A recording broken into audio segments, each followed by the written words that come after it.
First guest this evening is Tasha Mosley, and she is with Interpreting California. We are all set up. We have a computer, we have our paperwork, and we have interesting stories about what's going on in the state of California.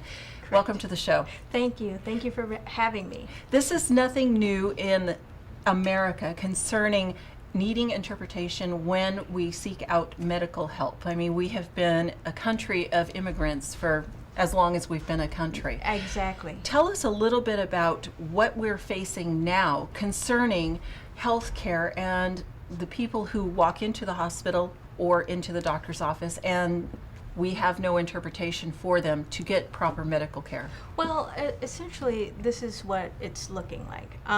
For California, because California is so diverse, it's one of the most diverse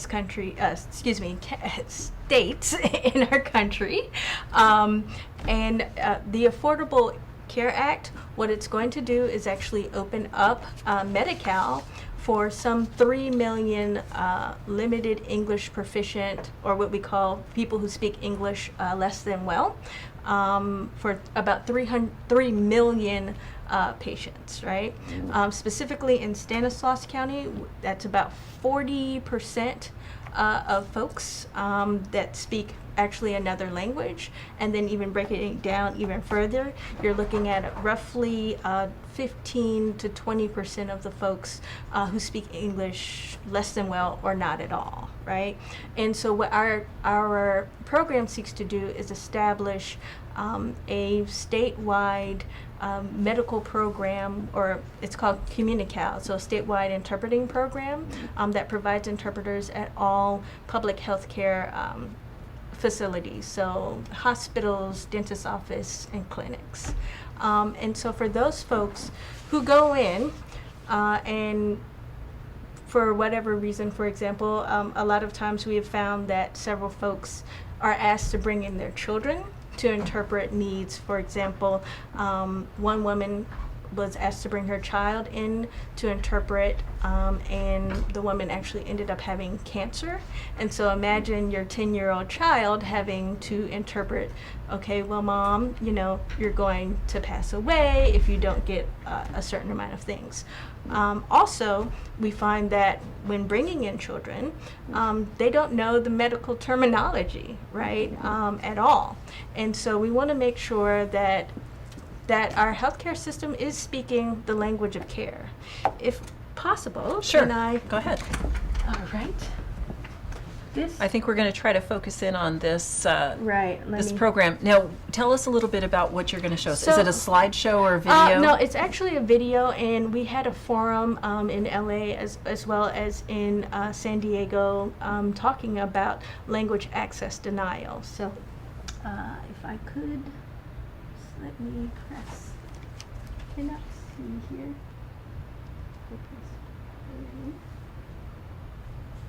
No. And now it does not wish to work.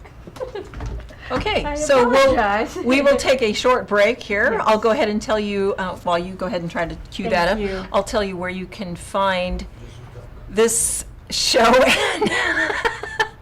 Okay, so you can find us here on KBSV, Channel 15. It's broadcast on Comcast and Charter from Merced to Sacramento and from Livermore to Sonora, as well as you can see the rebroadcast of these shows here on KBSV, and it streams live over the internet, not only live from 6 to 7 on Mondays, but 4 more times over the following 24 hours in the replay.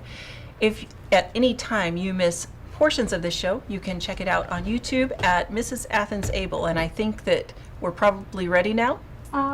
Yes. Okay, good. Actually, this is another video. It's actually our PSA because unfortunately the other thing was not working. No problem. I'm going to press play here.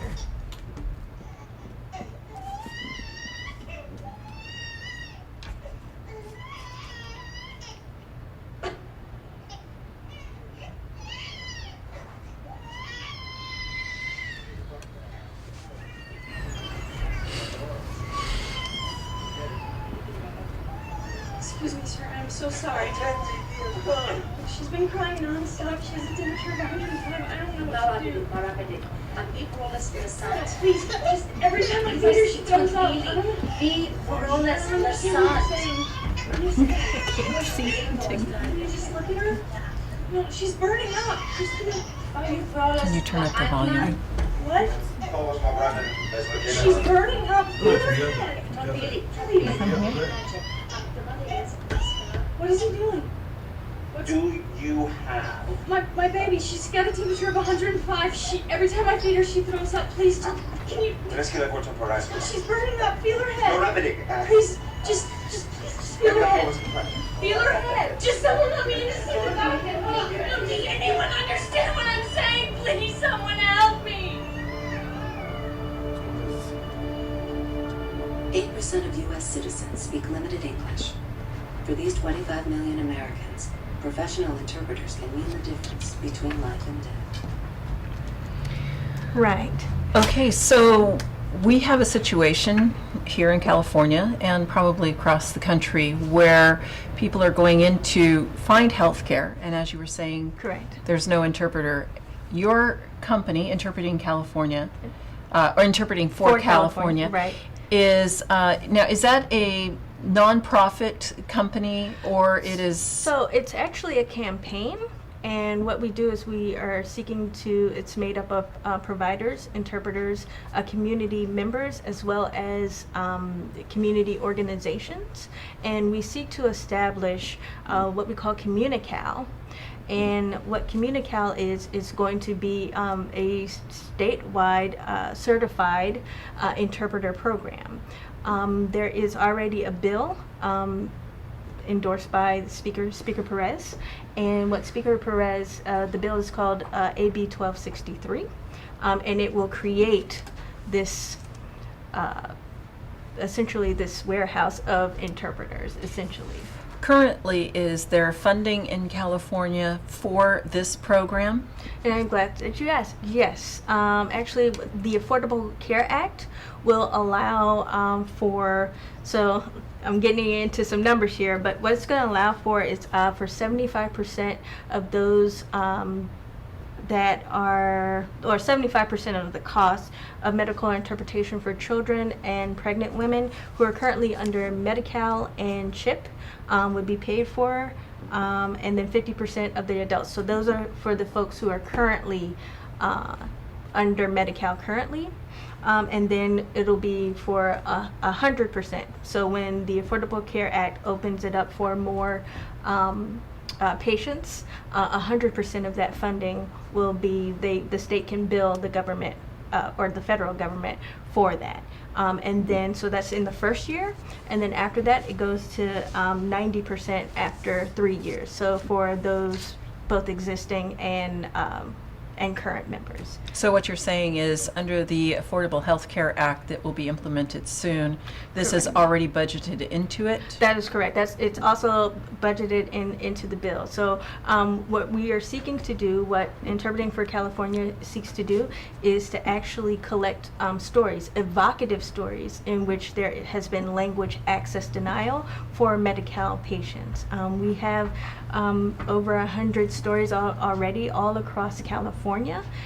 And we want to let the governor know, because the governor says, oh, well, there's no need for this particular program. So we're collecting evocative stories to let them know that there is a need in our communities.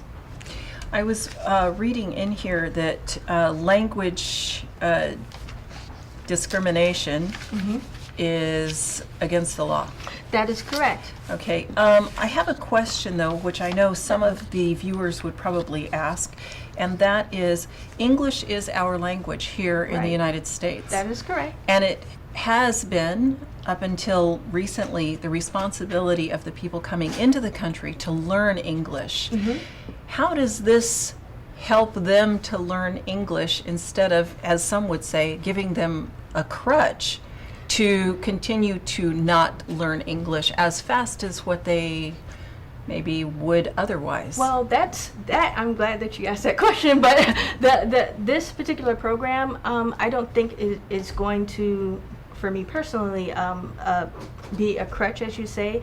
That's more of a question for immigration. I believe that what needs to happen is that we have to deal with the reality. And California has over 300 languages spoken in it already. Well, yeah, that brings me to the next thing. Yes. The front Yes, talks yes. about Oh, that's in Spanish. interpreting for California, and the Right. second page is in Spanish. Right, And and Spanish yet and the English. first page, this story talks Yes. about an Assyrian woman, but I find it interesting that the second page is in Spanish and there's no other languages here. Well- Now, are you focusing primarily on Spanish interpreters No, or we the other want to- 299? Yes. No, we want to get, but the fact of the matter is in Stanislaus County, there is a large percentage of Hispanic speaking folks or Spanish speakers. But we already have interpreters that can write in Arabic. It was just that I was at a rally and there was a lot of Hispanic speakers, so I had it in both Spanish and English. So it can be easily translated into Arabic. Well, back to the question, do Yes. you plan on, under this AB 1263? Yes. Okay. Writing into that to accommodate for the other 299 languages that are spoken here in California? Absolutely. That's the idea. So if you're a Hmong speaker, if you are a Punjabi speaker, Spanish, Arabic, Farsi, all languages, we want to make sure that there is someone there that speaks your language, because it is horrible to go into the hospital, just as we saw, and not know what's going on. We want to make sure that we're speaking the language of care. What we find is that folks go in and they have unintended consequences, right? So sometimes in the story there, the woman had a miscarriage because she didn't understand the doctor's instructions. She misunderstood. And so she ended up taking painkillers during her pregnancy, and she had a miscarriage. We've had other instances in which a Cambodian gentleman, had a stroke because he didn't have an interpreter, and he even asked for one, but one was not given. The doctor actually said, "Well, that's your problem, not mine, to find you an interpreter." The fact of the matter is, it is essentially the let us say the problem of the healthcare provider to provide these things. So how will this be implemented? Let's say it passes and the funding is there and everything's just been paved the way for it. Right. If someone comes in and they're speaking one of those 300 languages, and as you say, it's up to the healthcare provider to provide the interpreter, is there going to be a database of interpreters that they can call and say, we have this person? That is correct. So Well, it's as we saw in the video, it was an emergency situation. Yes. Are they going to be on call?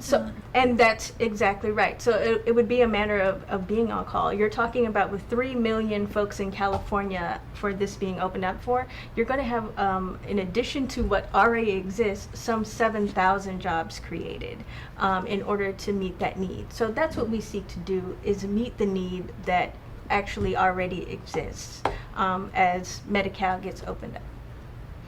Well, where is the website or contact information? I know you Certainly. brought a lot of papers here. Yes. Okay, so let me hold one of those up Okay. so that they can focus in on that, maybe. I'm glad that it's not white. Let's see. So Let's we'll- try this one. This is the same thing, Okay. so it's a little bit easier for you.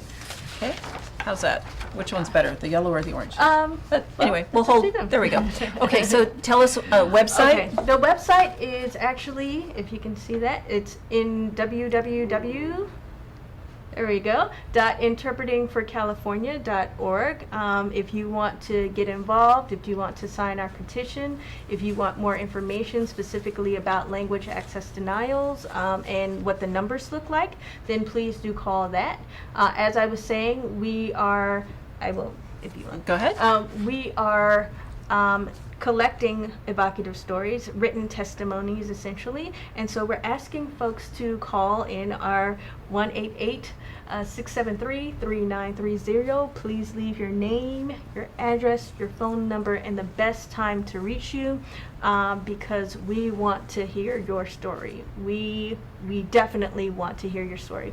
Like I said before, we have folks who speak all kinds of languages, so we will get back to you within 24 to 48 hours. Well, thank you very much for Thank joining me you. today.